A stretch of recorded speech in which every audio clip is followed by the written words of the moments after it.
Azur Anthem, as stated by many players, the worst event. But what exactly went wrong with it? At first, it sounded like a great collab opportunity, but it turned out to be Azurlane's worst event to be published. A 73% decrease in earnings on both Japan's and China servers, all while the idol culture is quite popular in both China and Japan, is a worrying sign, with player complaints about the event such as, why can't we marry or oath the idols? Why can't we kill the bosses? The music mix is terrible for an idol collab. But what was the real reasoning to this? Why did we have to wait a few seconds for the hologram boss to retreat in order to so-called defeat it? The answer to that is actually quite simple.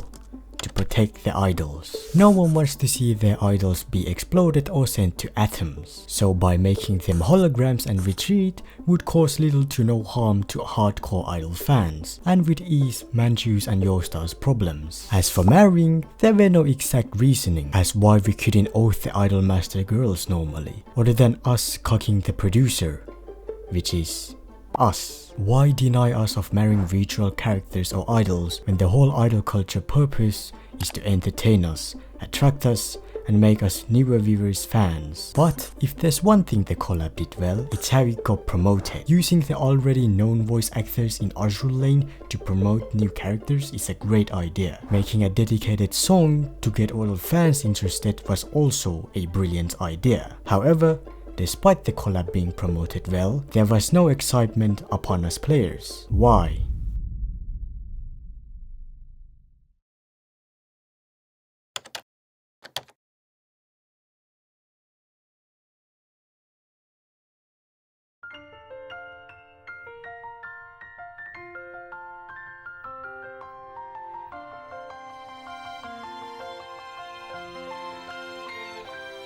You see, we already had an idol event with our known ship girls. It also came with better skins, farmable map, and music. Speaking of music, the Idolmaster collab audio mix was definitely not ready. This was the biggest issue for me. How can an idol singing collab not have a good mixed audio? And the worst part, it never got fixed until it was 4 days left of the event. But were those the main reasons as why the Idolmaster collab failed? Yes. Gameplay wise? No. Community wise. Biggest problem in the community was us, the players. We caused an outrage. It was AL fans against the Idolmaster fans, making the community toxic and making Azurlane's reputation worse and worse, and eventually got Azurlane review bombed. It is only then when we realized it was Manju's own fault.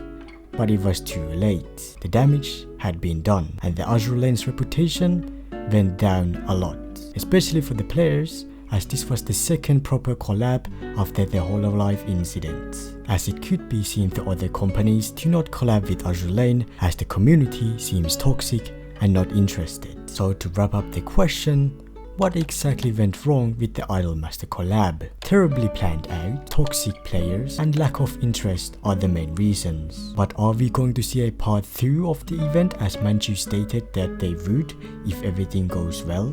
Manju, Yongshi and Yostar. Listen, there's always a second chance.